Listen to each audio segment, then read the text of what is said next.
Hazira police ટીમે ગતરોજ જૂનાગામ રાંગફળિયા વિસ્તારમાં કાંતિભાઈ પટેલના ખેતરમાં મોટા પ્રમાણમાં ગેરકાયદેસર કેમિકલની હેરાફેરીનો પર્દાફાશ કર્યો છે।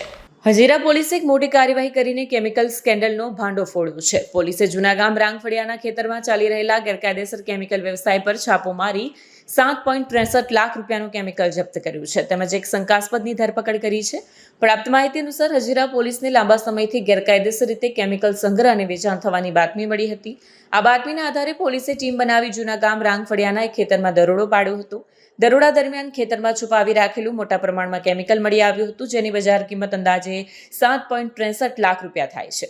પોલીસે સ્થળ પરથી એક શંકાસ્પદને ઝડપી લઈ તેની પૂછપરછ શરૂ કરી છે। પ્રાથમિક તપાસમાં કેમિકલ પર્યાવરણ અને માનવ સ્વાસ્થ્ય માટે જોખમી હોવાની આશંકા વ્યક્ત કરવામાં આવી છે। પોલીસે સમગ્ર મામલે વધુ તપાસ હાથ ધરી છે।